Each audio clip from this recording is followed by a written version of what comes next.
Hello everyone, আসসালামু আলাইকুম। আজকে আমি একটা রিভিউ করতে যাচ্ছি মামা আর্থ রাইস ফেশিয়াল কিট।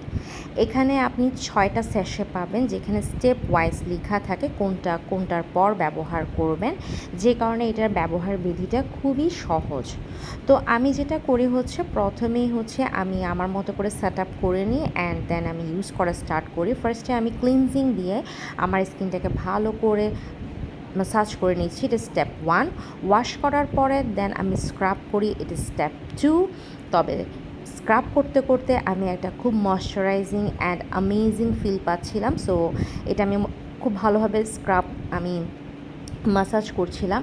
মাসাজ করার পরেই হচ্ছে এটা ফোমিং একটা ভাইব দেয়, অ্যান্ড ফোমিং ভাইব দেওয়ার পরই আমি এটা আবার ধুয়ে ফেলি। অ্যান্ড এটা ভালো করে স্কিনটাকে ওয়াশ করার পরে আমি একদম একটা সুদিং জেল ইউজ করি, যেটা স্টেপ 3। সুদিং জেলটা অফ ক্যামেরায় আমি ইউজ করে দেন এটা শুকানোর পরে আমি স্কিনটাকে ধুয়ে নিচ্ছি। স্কিনটাকে ধোয়ানোর পরে হচ্ছে আমি একটা সুন্দর মাসাজ ক্রিম ব্যবহার করি, এটা স্টেপ 4। অ্যান্ড মাসাজ করতে করতে এটা আসলে গুয়াশা দিয়ে ভালো করে মাসাজ করে নিই।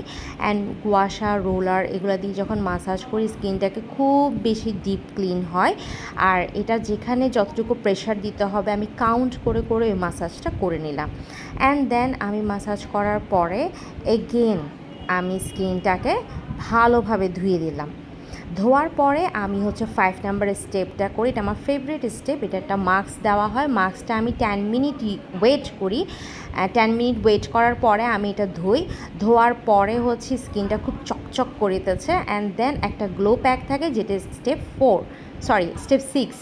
এটা আমি সুন্দর করে মুখে লাগাই, and this is my final glow. Thank you.